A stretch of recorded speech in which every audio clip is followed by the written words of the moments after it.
What is going on, guys? Rewinds here, and in this video I'm going to be bringing you guys my review for Boruto episode 288. So first off, apologies for not getting up my 287 review.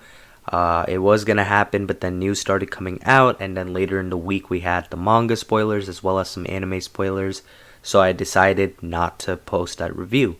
So in case you guys were wondering though, I am briefly going to talk about episode 287 here real quick. Just so you guys have a general idea of what my thoughts were on that. So pretty much, I did like the episode. I enjoyed the anime canon scenes that were added into it, with Code in particular. You could tell that some of the episode was really good in production, whereas some other parts were a little more shaky. In particular, I really enjoyed the art throughout the episode for the most part, and the music was pretty good as well, especially the new themes that they introduced. As for the animation, it was pretty on and off in that Code fight. I did enjoy it overall, but there were, a few little shaky moments where it could have been better. I'm sure all that stuff is going to end up being fixed on the Blu-ray. But all in all, we've seen Boruto do a lot worse, and I know nowadays people are going to compare these episodes to, I guess, seasonal shows because this is manga canon content, so I know some people have some crazy high standards, but I really thought that fight looked fine. It could definitely use a little bit of improvements, but for the most part, I really did enjoy it.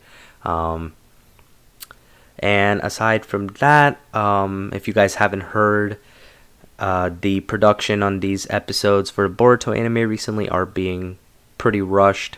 There's a lot of time constraints, so that's why some of the episodes don't look as good as some of the others. And we definitely will see fixes for this on the Blu-ray whenever it drops. And lastly, this is why we're probably going to go on hiatus after this Code arc for the Boruto anime, because the schedule really isn't it for the animators. So hopefully they fix that, and it can come back with a good return. But yeah, all in all, episode 287, I really enjoyed the story contents of it, enjoyed the art, enjoyed the music, and the animation didn't really bother me. The only thing actually I will say that wasn't, that I knew was going to get memed was the Naruto scene with the elf ears. I knew that wasn't a good look, but unfortunately that scene was rushed. That scene was a bit of a yikes, but hopefully they fix that up in the Blu-ray release as well. And hopefully going forward we don't get too much more of scenes of that sort. But let's talk about 288 now. But yeah, 287 gets a thumbs up for me overall for sure. Actually, one big thing. Ida's introduction. That was done great. Probably the highlight of the episode because you could tell they put a lot of effort into it. The art, the music, and the animation all were top tier for that last minute of the episode where they showed her. So definitely shout out to them for that part. But yeah, let's talk about 288. So Code is pretty much trying to attack Ida at the start due to her ability, but he's starting off by trying to attack her because she's not really trying to care much for what he has to say, and he can't attack her due to her ability. Bug tells Code that they need to escape, and he says it's pretty much because Code is now under Ida's attraction spell. Ida reveals that she can see all events aside from those that occurred before she was born. And she can also see present events, but she cannot see into the future. She can do this through her eye, which is called the Senrigan. So to those of you who don't follow the manga and this is new to you, the Senrigan is a new eye being introduced to the franchise. So pretty much Ida says that she's going to see now what Kawaki is up to, and then we switch over to a Team 7 and Kawaki scene of discussing a way to defeat Code. So some of you may be wondering, how does Ida even know about them? But Ida definitely keeps track of the world events that happen, because although she was in her pod, She, can still use her eye to keep tabs on the events that happened at any point again until, unless the event happened before she was born. So that explains how she was keeping tabs. Yeah, as we switch over to the Kawaki and Team 7 scene, Kawaki suggests a fight to do some training, and suddenly he tries to attack Mitsuki, but Mitsuki was ready and was on guard. So we get a little bit of a sequence of Sarada and Mitsuki versus Kawaki. It's a very, very short sequence, and I'm kind of disappointed the anime didn't expand on it a little more, just to give the other two a little more shine. But, you could tell they were a little limited, especially throughout the fight, so it makes sense. The animation for that little sequence between them, it could have been better, but it wasn't horrible. That's what I'm going to say. Then we have Boruto save Sarada, and he pretty much says that he's going to take on Kawaki one-on-one, with the winner choosing the method of training going forward. So Kawaki tells Boruto that he can even use his karma if he'd like. Boruto responds by saying that he won't need it. Code wants to know, in the meantime, how to remove his limiters so that he can kill Naruto and Sasuke. And just based off that statement, that kind of implies that Naruto and Sasuke, even, in their current states, would still give him at least a challenge, if not, be possibly on his level when they're fighting him 2-on-1. The scaling there would be interesting, but I'm not gonna sit here and overthink it. He definitely sees them as some sort of threat, though. That's definitely implied in the scene. And then Ida says that in order for him to lift his limiters, Amado will have to take care of that. She also mentions that she hates Amado and plans to kill him herself, and that's partly because Amado modified her body. We then cut back over to Boruto versus Kawaki, and Kawaki is pretty much telling him that this kind of training method will take too long, and he's referring to pretty much at the start how Sarada was kind of leading the training, and she was just telling them to work on chakra control. Kawaki's pretty much trying to tell them that it's more so a race against time, so that's the kind of point he's trying to make. Kawaki launches his signature blast, and Boruto ends up using his karma and absorbing it. The art was alright at this part. It was shaky at times, and the animation was definitely shaky as well during this scene. Personally, just because, I'm not super duper picky with animation, it didn't ruin the scene for me, but I know a lot of people care about great animation now, so I'm sure it might have ruined it for a few of you, but I could tell it was definitely shaky, a little more stiff for sure, but hopefully they improved that going forward. Still wasn't a scene that bothered me, and I still enjoyed it for what it was. In the meantime, Code is asking more about Ida, and this is partly because he's in love with her due to the spell, and Ida says that Jigen's last moments made her laugh, and this actually makes Code angry, but even with that statement being made, where, Code would normally, go crazy if someone says that about his idol Jigen, right? But Code just gets mad but can't attack her here. Ida also mentions that she hates Amado because everyone ends up liking her due to this ability of hers, aside from Otsutsuki's.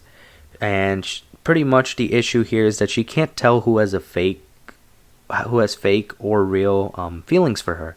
So it's a pretty valid point, especially if, everybody you go around in the world just likes you. You don't know if they really, really like you or if it's just because of the ability. So that's the point she's trying to make.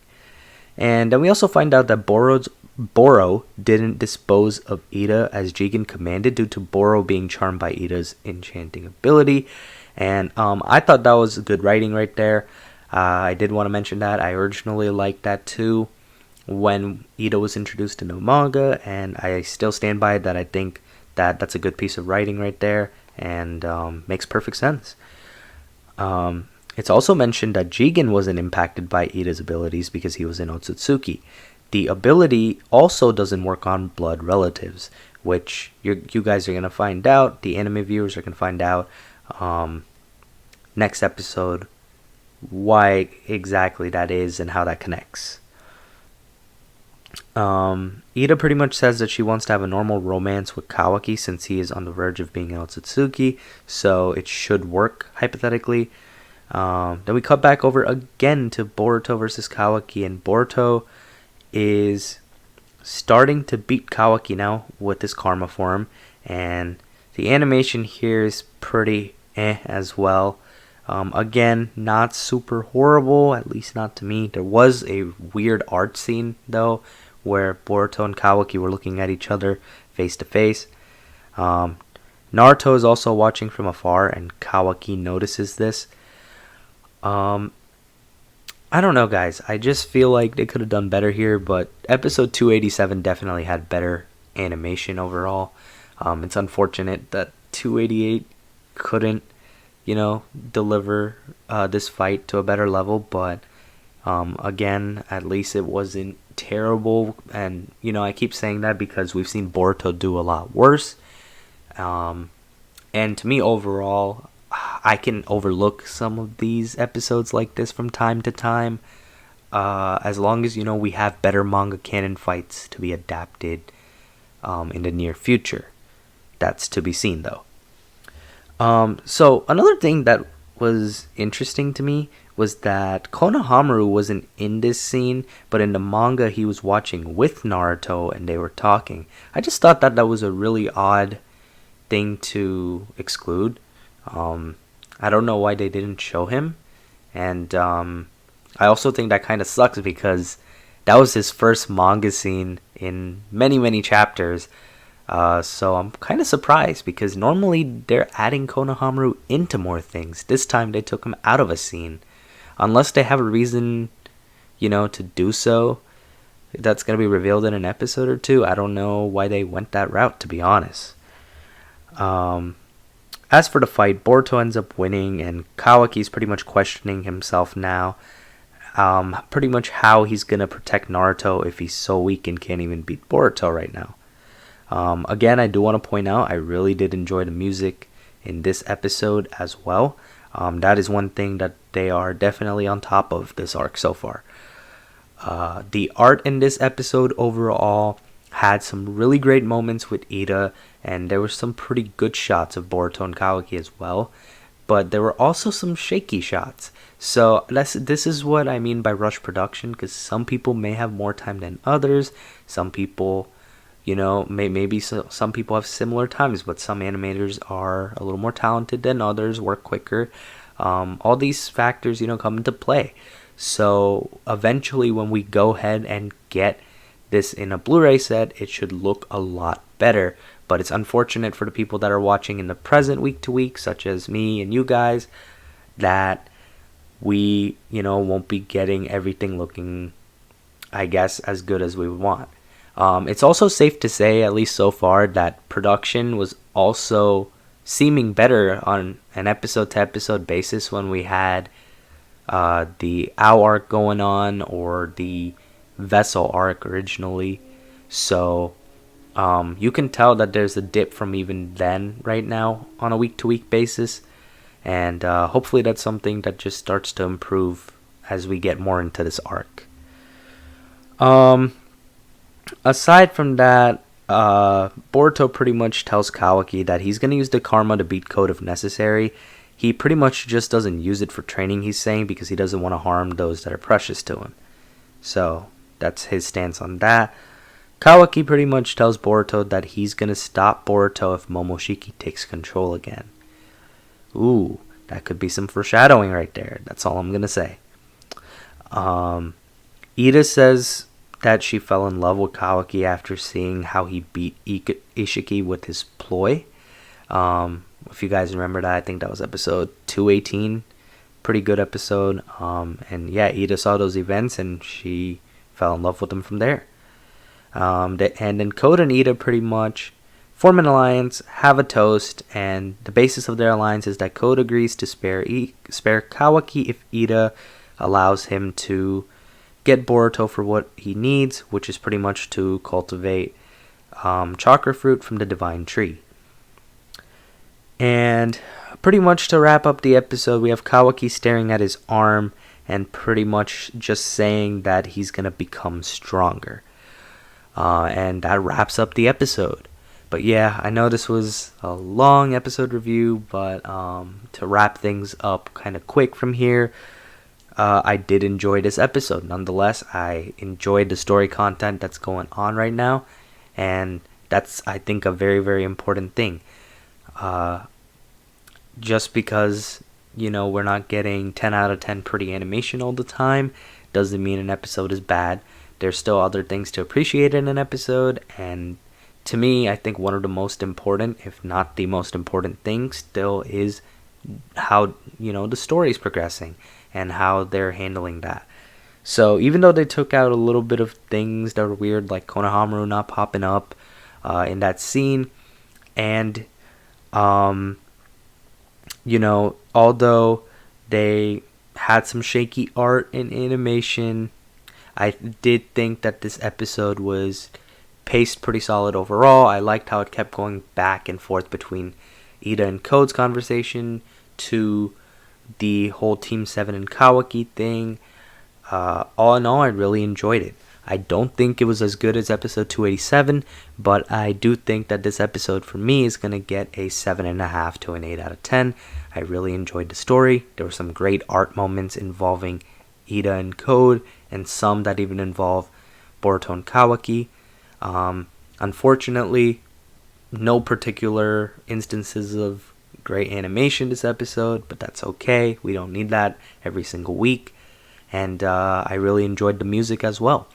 But all in all, more good than bad in my opinion. Let me know what you guys would rate this 1 out of 10 in the comments below. And I hope you guys enjoyed this review. Hopefully episode 289 tops this one. And hopefully next week I'm coming in here making my review and talking about how Boruto gave us maybe a 9 out of 10 or a 10 out of 10 episode. But that's what I'm hoping for. This will wrap up the review. If you guys did enjoy the video, be sure to hit the like button, subscribe to my channel if you guys are new. I hope you guys have a good day or night whenever you guys are watching this video. I'm Rewinds, and I'm out.